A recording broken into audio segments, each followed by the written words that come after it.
Hey, ma'am. Mr. Don Rosal.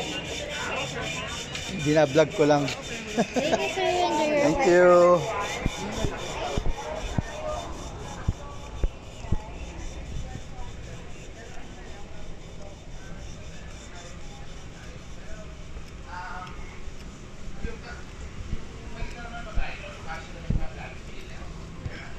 Madilim. Maulan kasi. Ay, nako, bagyo. Ano ba nakabagyo ngayon? Emong, Habagat. Tatapos lang ni Krising tsaka ni Dante. Ngayon, we're on our way to Cotabato. Hopefully, walang bagyo. Cotabato. Sir, Chairman, ano masasabi mo? It's good. It's fine. Hindi, sa weather natin ngayon. Paulan, pero papunta naman tayo ng south, so wala namang cancellation. Pero okay na yung Bulaklak ko. Marami na cancel ha, mga Japan, papuntang Norte, Tuligaraw. Signal number 5 dun. Maraming salamat. Pati yung galing Japan, cancel papunta rito Kasi, eh. ganun ba? Osaka. Yun lang nabasa ko kahapon sa Philippine Airlines. I don't know kung sa mga domestic, kung may mga canceled. Pero maulan kanina, zero visibility halos. Papunta dito. So maganda kasi ang ating layunin papuntang Mindanao. Pwede mo ba ikwento sa atin? Ano ba gagawin natin sa Mindanao? Alamin natin yung local environmental problems sa Mindanao. Particularly sa area ng South Cotabato. Meron din tayong mga participants from Sultan Kudarat, from Tagum sa Davao Oriental at sa Cotabato City. With the objective na Consolidating the Mindanao environmental issues and putting them together into a national green agenda. yun. Parang pagsama-samahin natin lahat ng kanilang mga Problema per island. so yung mga suggestion nila, mga opinion nila, mga ideas nila para we could lobby for a national green agenda based on local issues. ayun. Yung problema, kailangan nating alamin sa ground. Sa Luzon, siyempre, we know the basic problem. Pero last 3 weeks ago, we went to Visayas and we consolidated that, and then we will go to Mindanao. So ang kausap natin mga environmental leaders, youth organizations, youth leaders.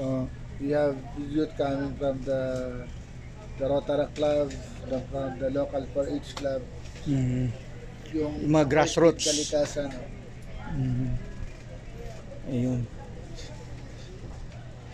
Also student leaders from MSU in Jensen. Pero at the moment, ano ba gusto mo mangyari na gawin dapat ng government muna natin regarding yung problem na sa environment? For example, ngayon, nakaranas tayo ng sandamakmak na pagbaha.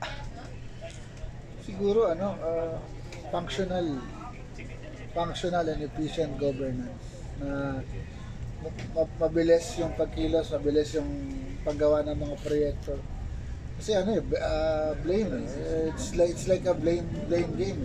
Diba si Governor Pineda was blaming the DPWH, then the local DPWH will say wala namang pondo. But billion yung pondo so saan napunta yung mga pondo na yan? That's the question. We have billions. Baka kailangan nila how, hindi what to do, but how to do it. Baka yun yun ang kailangan malaman nila how. I think it boils down to yesterday kasi I was on an interview. Tapos ang sinabi ko doon, importante na mabalik nung panahon kasi ng Amerikano, malakas yung performance based sa civil service. Meaning you have to have performance checks. So pag hindi ka nagpe-perform ng maayos, you will not be eligible to civil service. I think yun ang dapat ibalik. Kasama yung mga government officials. If they're not performing well, mababa performance sila, they should not be eligible to run again for public office. Diba? Kasi, like nun, kahapon, merong parang tumatagas nun sa Bulacan ba to? Sa parang wall. Nakita mo tumatagas yung tubig. dun sa gravity ball ng ilog. So sabi niya, wala namang problema dyan sa ano na yan, matibay naman yan. Pero tumatagas, may crack. So, di ba? Construction-wise, engineering-wise, may problema. Pero you're saying na walang problema. Ano kasi yan, mabagal kumilos masyado, tapos wala accountability. Like for example, you're the governor, you should be accountable whether that's national project or not. Kasi you're the local chief executive. Baka dinadownplay nila para hindi tayo mag-panic daw. Halimbawa, nagpagawa dito, ito, probinsya ko to, Laguna, nagpagawa national government, I should also be accountable in ensuring that the project in my province is, di ba, is efficient, is, ano ba to, matibay, maayos ang pagkakagawa. Hindi mo pwedeng i-blame yung, di ba, national government. Kaya lang, lahat sila kasi gustong kumita, that's the problem. Eh, okay, ano ngayon, di ba, yung Escudero, di ba? Ang dami ng insertion, billion. O paano siya papanagot? Tapos iboboto pa ni Kiko Atibag na Senate President si Escudero. Doesn't make sense. Diba? How can you say that maglilingkod ka sa taong bayan, gusto mo ng committee chairmanship, kaya may iboboto si Escudero, eh corrupt yung iboboto mo. So, the end does not justify the means. So, ano ba kulang sa atin? Transparency, accountability, ano ba? Transparency and accountability and empowerment of the people to participate in governance and ensuring that they demand accountability to the people. Yung kasi yung mali, wala tayong mechanism. Pag bumaha, reklamo tayo, hanggang social media lang tayo. Oh, yun nga eh. Karamihan tayo, maraming tayong sinasabi sa social media, pero meron ba naging action? Kasi wala tayong mechanism. Oo nga eh. Paano ba, saan ba ako pwedeng magreklamo? Bawa ako, binaha ako dito, may reklamo ko sa preso, saan ako pwede pumunta? Oh, dapat yata magkaroon ng ganung mga in place na kung saan lalapit ang tao para talaga directly makapag-complain. I think may in place naman, like CSOs are mandate, they are supposed to be part of local governing bodies. But even the CSOs na na-appoint doon ay usually kakampi ni mayor, kakampi ni governor. So dapat It's a broken system. dapat siya, independent body, hindi siya part ng government. Dapat na may people's participation, may transparency, may accountability. I think it all boiled down to yung civil service performance check na talagang parang sa opisina naman, di ba, sa kumpanya. Di ba?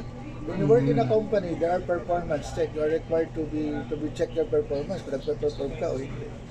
Pag hindi ka nagpe-perform na maayos, wala patawag ka ng HR, di ba? Tapos you're fired, di ba? Pag you're fired. Eh dito, kahit mga mayor, mga governor, mga public official na hindi nag-perform ng maayos, you're hired pa rin, di ba? Oh, parang immune naman sila yata eh sa mga ganyan eh. Tapos ang appointments mo are politically motivated, political payment. Yung mga na-appoint sa positions ng department heads are not really capable background-wise, expertise-wise. So, ang pinaka-punot dulo nito is may pag-asa pa ba tayo mabago ang nangyayari dito sa government natin na ganitong mga kakulangan. May pag-asa yan. Basta pag-asa, basta may Mapalitan ng mga namumuno. accountability, may pag-asa. Tapos wag i-brand na NPA yung mga yan. Kasi nagre-reklamo. Red tagging na Kung nagreklamo ka, sabi mo, ba't reklamo kayo na reklamo sa gobyerno? Hindi kayo dapat umaasa palagi sa gobyerno. Eh kung hindi tayo aasa sa gobyerno, di sana wala ng gobyerno. Oo. Napali na yung gobyerno, magpala tayo Correct. aasa. Kanya-kanya na lang tayo. Dami ko lang sa... Maganda naman yung sinabi mo, may katuwiran. May katuturan. Fairness wise,